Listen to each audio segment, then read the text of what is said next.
Hey everyone, welcome back to the channel. Chances are if you're here, you have low back pain, and not just any kind of low back pain, the kind that doesn't go away no matter how many physical therapy sessions you've tried, no matter how many chiropractic adjustments you've had, no matter how many times you've tried stretching your hamstrings or getting a massage. And that's exactly why today we hosted a low back pain workshop at F45 Training in Branchburg. Our goal was to help people find the root cause of their back pain so that they can stop spinning their wheels with these temporary fixes and finally get some real long-lasting results. In this video, we'll walk you through the key takeaways from the attendees at the workshop and all of the mistakes that people focus on when they're trying to fix their low back pain. Plus, what we'll give you are the exercises and assessments that helped our attendees understand the why behind their pain and exactly what they need to be doing about it. So if you've ever felt frustrated because your pain keeps coming back, stick around. This might just be the missing piece you've been looking for. Let's get into it. My number one goal for each and every one of you is to help you understand why you have back pain and why it's been lingering. But more importantly, if you've tried things in the past, stretching, exercises, why it potentially hasn't worked for you.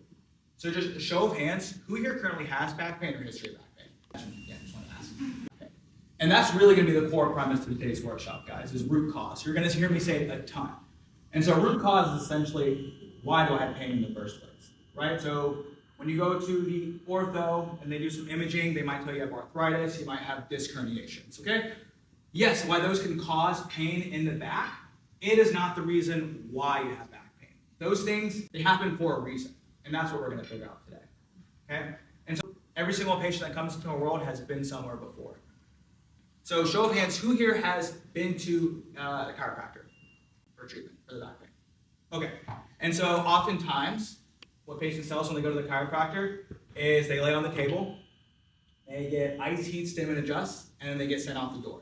And it's a cycle of appointments. And they feel good leaving, but then as soon as they come back into the gym and they start deadlifting or squatting, they wonder, why does my back pain come back? And they keep going back and they're not unable to differentiate why it happens.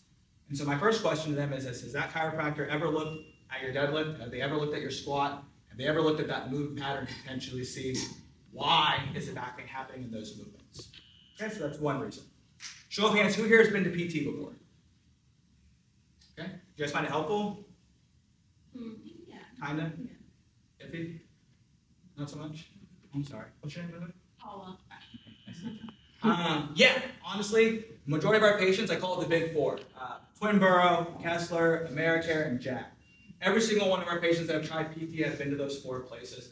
And they often come to us extremely frustrated because, again, if you've been to traditional big box PT, you're in a room full of 5 to 6 other people, you get your sheet of exercises, every single exercise looks like the same next to the same person.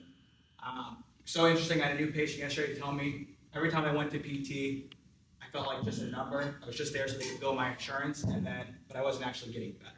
And it's extremely frustrating to hear. That's just unfortunately the reality of the situation when you go to those type of places. Show of hands, who here has been to the ortho for their PT? Okay, great. Yeah, it's all right. You're not alone. Most of our patients have as well. The ortho typically will recommend, call it like a cocktail. It's rest, ice, surgery, or even at its worst, stopping activity. We had a patient very similar. She was in her 40s. She does CrossFit, and she was dealing with knee pain, and the ortho told her CrossFit is for 20-year-olds, so she should stop. And that's pretty bad. As a medical provider, like telling someone to stop an activity they love that keeps them healthy, it's not acceptable in our world at all. And so those type of treatments like cortisone and rest, well, maybe at one point to shut pain down, that's very acute, you just need some time to relax, might be beneficial. But expecting to fix your pain for the long term, you can't let that happen. Every exercise that we do today is going to be an assessment. Show of hands, who here always feels like their hamstrings are tight and they constantly stretch? Okay. Yeah, you do? And so there's a reason why our hamstrings are chronically tight, right? It's your body's way of telling you that something is going on in the low back. So like if anyone's ever sprained their ankle before and their ankle swells up, it's like a protective tension so you don't damage anything else. Same thing in our low back. If our hamstrings are chronically tight and we always stretch, stretching is probably not going to fix the problem. Stretching also will not fix your back pain. We can't outstretch pain. Because in everyday life, we have different movement patterns, whether we squat, we hinge, we pick up objects up and off the ground. Stretching just like this is not going to fix our back pain, okay? I also like to tell people, back pain is not an age problem, right? Just because we get older does not mean we can accept that we have pain.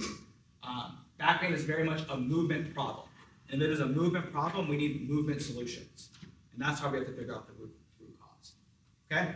So what we're gonna do today, we're gonna go through 3 movements that we take our private patients through our office with. For 75% of you, you're gonna be able to take these exercises. It's gonna be exactly what you need. You're gonna be able to take them, incorporate in your routine. However, for a few of you, as we go through this, you're gonna realize, something's off about these exercises. I might need more. If you think you need more, I want you to come talk to me after class. Like I said, every exercise today is gonna be an assessment. So 2 things we're gonna look out for when we do these movements. An asymmetry, meaning a side-to-side motion. That's one reason why we have back pain. So when we look at the hips, if my right hip looks different than my left, that's not normal. And I'll explain why here when we get to the hip part. If you have a history of back pain, that's another reason you're more likely to just experience it again and again and again. We're gonna look at hip 90-90 as an assessment. And we're gonna look at, not as a stretch, but more so, we're gonna start to look at how do our joints move? Do we have an asymmetry in motion within our joints, okay? So we're all gonna do this together. We're gonna go right hip forward, left hip back like this. Bring it here because we want to see what does this range of motion look like compared to this hip range of motion. So how many in this position feel like they have to kickstand their arm, otherwise they're gonna feel like they're gonna fall over? Yeah, me too. I get it. Yeah, I'm with you guys. Yeah. So what that starts to tell me is, it's not a tight muscle problem, this is a joint problem. And if we have a joint problem, and we don't have good range of motion in this part back of our hip, well, that part is going to feed into our low back. I want you guys to take a snapshot, a mental framework of this and what it feels like, because we're going to switch sides now, and I want to see what it feels like on the opposite hip now. Raise your hand if you feel a difference in side to side. Yeah. What do you guys, just kind of tell me what you guys start to go. Does anyone feel like a pinching pain in their low back, like right here? On the hip. On the hip? Yeah. On the other side. On the other side, okay. Does anyone feel any like pain in the, or not pain, but like super tightness in the inner part of the leg? Okay, on the other side. Okay. So you guys all notice a difference in your side to side, right? Okay. So why is this super important? So here what we're doing is activating the core. And one of the ways that we do that is by breathing. So what I would encourage all of you to do who's watching at home is to get on the ground and put one hand on your chest and one hand on your belly and breathe really big through that belly hand and let that top hand stay still. After you do that for a few rounds, then what we're going to do is get on our hands and knees and we're going to assess the cat-cow position to see how you can move your back and how aware you are of moving your back. Okay, cat camel. Okay, this is cat cow. No preference. I'm from the Midwest. It's fine. It's fine. Yeah, that's Kayla's excuse for everything. I'm from the Midwest, so everything's different. Everything's different. Okay. It's okay. So now what we're gonna do? Everyone's gonna round their back for me. Just round. Yep. And then good. And then we're gonna arch our low back. Right. Okay. Now, whenever we do this, we can pause for a second. Who feels like it's easier? It's easier for them to round their back, as opposed it's hard for you guys to kind of arch your back, right? Okay. So again, our spines are made to move. We need to be able to round our back. We need to be able to extend our back. If we're stuck in one direction and can't move, stiffness creates problems. Stiffness creates pain. I always tell people we don't get old and stiff. We get stiff and then we get old, right? So now the point of this drill though is not to go up and down. And then I want you guys to try to find where you think your neutral is. I'll come around and correct you, but I want you guys to try to figure that out on your own first.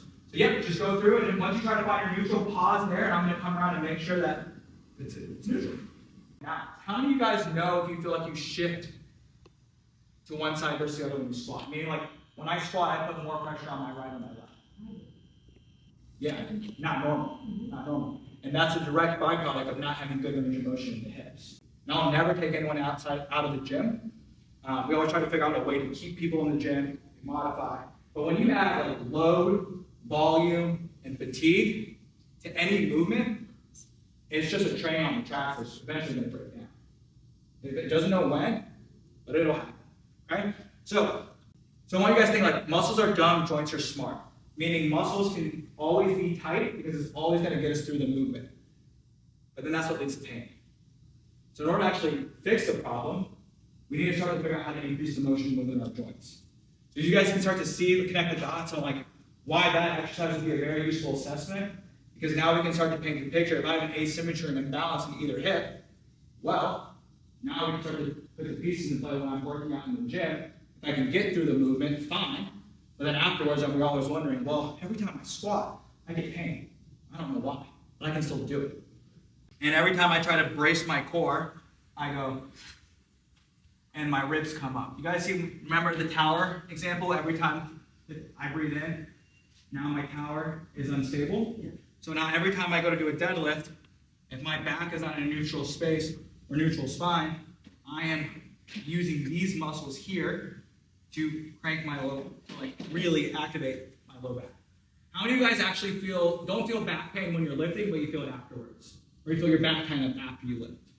After you do like a hinge on the movement, right? Perfect example here. Like you can get through the movement fine, but you're compensating. And that's really like one of the big things. That's really one of the big things that we see, especially in gym settings, is that our bodies will just compensate through the movement. So one of the things we need to teach you guys is how to actually activate our core. So one of the big reasons we see with back pain is if you ever hear like a weak core, it's not that it's weak, it just doesn't activate well. But it was just, I was getting old and I thought that, I just have to accept it. But now I know it's not my age. Yeah. It's more of how I'm not using proper muscles. Awesome. Yeah, I love that. And I'm definitely going to come see you guys now. Because I just talked to Sam and she's like, yep, this is great. I love that. I need help, so. I love that, Bonnie. We'll never.